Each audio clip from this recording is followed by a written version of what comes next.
बिहार के जहानाबाद के निचले इलाकों के घरों में पानी घुस गया, जिसके कारण लोगों को काफी परेशानी हो रही है। बिहार के गयाजी में मौजूद फल्गु नदी का जलस्तर बढ़ गया है। जिले में लगातार बारिश के कारण नदियां उफान पर हैं। वाराणसी में लगातार बारिश के बाद गंगा नदी का जलस्तर बढ़ गया है, जिसके कारण नमो घाट जलमग्न हो गया है। जम्मू के राजौरी में लगातार हो रही मूसलाधार बारिश के कारण नदियों ने रौद्र रूप धारण कर लिया है। अचानक से नदी का जलस्तर बढ़ने से आसपास के इलाकों में बाढ़ का खतरा बढ़ गया है। हिमाचल में भारी बारिश और भूस्खलन के कारण चंडीगढ़ मनाली हाईवे बंद हो गया है। यात्रियों को वैकल्पिक मार्ग से जाने की सलाह दी गई है। हिमाचल प्रदेश में 106 लोगों की मौत की पुष्टि हुई है। 1000 करोड़ रुपए के करीब का नुकसान हुआ है। अब तक 22 जगह बादल फटने और 30 से ज्यादा जगहों पर फ्लैश फ्लड की घटनाएं सामने आई हैं। उत्तराखंड में आज भी भारी बारिश का अलर्ट है। देहरादून, टिहरी, बागेश्वर, रुद्रप्रयाग, नैनीताल में बारिश की चेतावनी जारी की गई है। बालटाल में भूस्खलन के कारण एक महिला की मौत हो गई। महिला के ऊपर पत्थर गिर गया था, जिसके कारण महिला की जान चली गई। कर्नाटक के दक्षिण कन्नड़ में भारी बारिश के कारण भूस्खलन हुआ है, जिसके कारण सड़क पर मलबा आ गया और यातायात बाधित हो गया है। केरल के कोझिकोड में आज भारी बारिश हुई, जिसके बाद शहर के कई हिस्सों में जलभराव हो गया है, जिसकी वजह से लोगों को काफी दिक्कतों का सामना करना पड़ रहा है। अमरनाथ यात्रा आज के लिए स्थगित कर दी गई है। पहलगाम और बालटाल बेस शिविर से इसे स्थगित किया गया है। बारिश के कारण रास्तों पर मरम्मत का काम किया जा रहा है। सावन के महीने को लेकर केदारनाथ में भक्तों का आना जाना जारी है। बारिश के बाद भी भक्त बाबा का जलाभिषेक करने के लिए बड़ी संख्या में पहुंच रहे हैं। कांग्रेस समेत 8 विपक्षी राजनीतिक दलों ने सामूहिक रूप से ओडिशा बंद का आह्वान किया है। बालासोर में महिला छात्रा की मौत के मामले में विपक्ष शिक्षा मंत्री के इस्तीफे और न्यायिक जांच की मांग कर रहा है। अखिल भारतीय फॉरवर्ड ब्लॉक और अन्य विपक्षी दलों ने सरकार के खिलाफ मोर्चा खोल दिया है। विपक्ष छात्रा के लिए इंसाफ की मांग कर रहा है। कांग्रेस और अन्य दलों ने पूरी रेलवे स्टेशन पर विरोध प्रदर्शन किया। मौके पर भारी संख्या में सुरक्षा बल मौजूद है। भद्रक में विपक्षी दल राज्य सरकार के खिलाफ विरोध प्रदर्शन करते हुए नजर आए। इस दौरान सरकार के खिलाफ जमकर नारेबाजी भी की गई।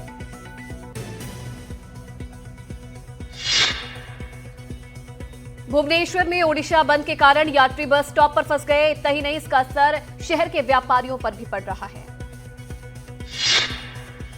बुलंदशहर में गैंगरेप पीड़िता ने अपने घर में ही आत्महत्या कर ली। नाबालिग के साथ मोहल्ले के ही 3 युवकों ने गैंगरेप किया था। पुलिस ने एक आरोपी को गिरफ्तार कर लिया, बाकी 2 को पकड़ने की कोशिश जारी है।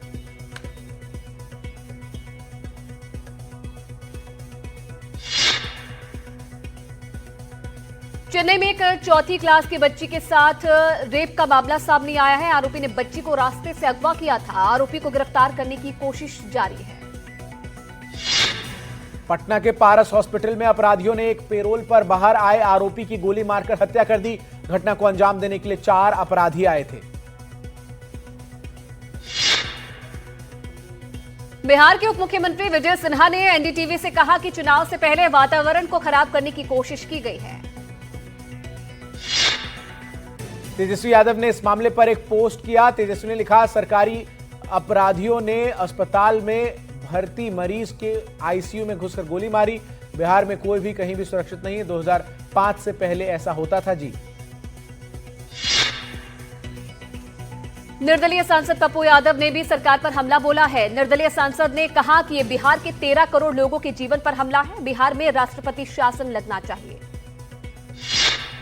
पटना के शाहपुर में दिन दहाड़े एक युवक की हत्या कर दी गई। अपराधियों ने घर के बाहर धारदार हथियार से युवक पर हमला किया।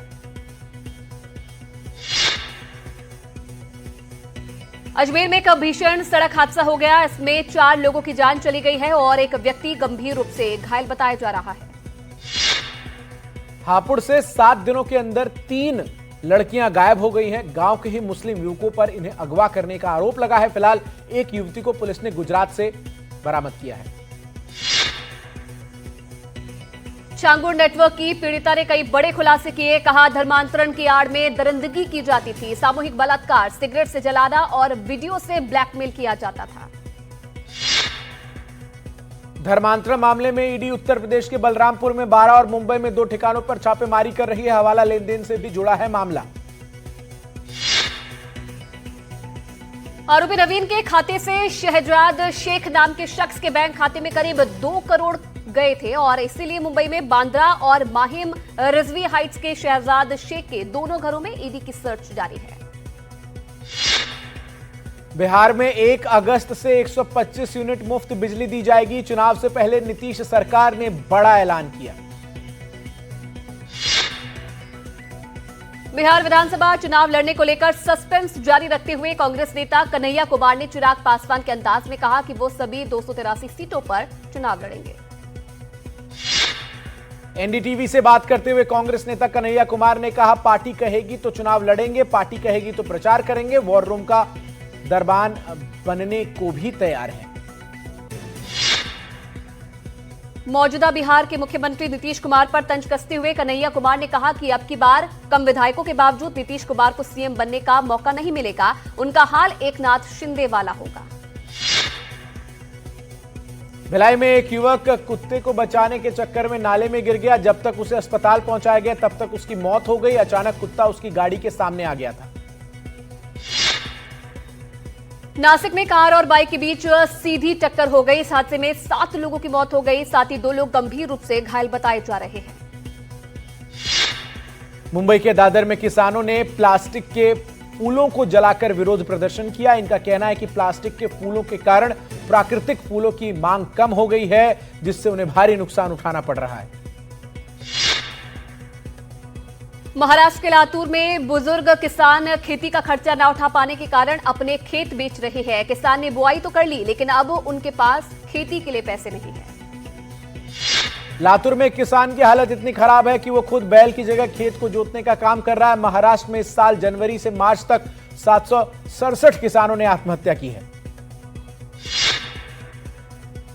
धामी सरकार के स्कूलों में गीता के श्लोक को बच्चों को सुनने और उसका अर्थ बताए जाने के फैसले का संतों ने स्वागत किया। कहा, इससे बच्चे अपराध से दूर रहेंगे। भारतीय महिला हॉकी टीम की स्ट्राइकर दीपिका ने मैजिकल स्किल पुरस्कार जीता है। दीपिका ने नीदरलैंड के खिलाफ किए गए अपने गोल के लिए यह सम्मान पाया है। जापान ओपन के पहले दिन भारतीय खिलाड़ी पीवी सिंधु का सफर खत्म हो गया है। सिंधु को कोरिया की सिम यू जिन के हाथों हार का सामना करना पड़ा है। आईसीसी टेस्ट रैंकिंग में यशस्वी जायसवाल जहां टॉप 5 में बरकरार से बाहर होने की कगार पर है, तो वहीं शुभमन गिल पर टॉप 10 से बाहर होने का खतरा मंडराता नजर आ रहा है।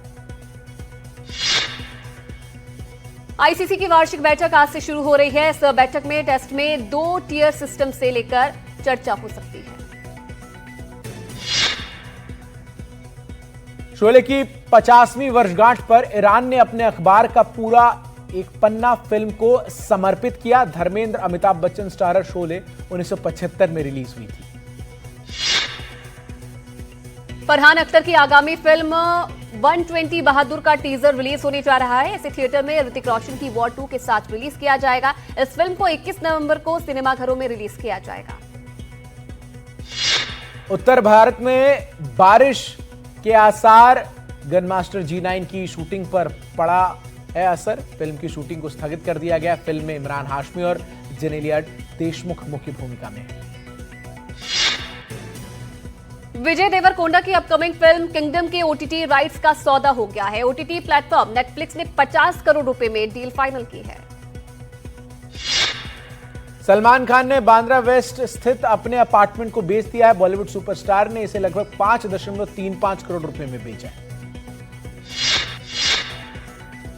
Sci-fi supernatural web series stranger things 5 का टीजर रिलीज कर दिया गया है। इसके फिनाले सीजन को मेकर्स 3 बार में रिलीज करने वाले हैं।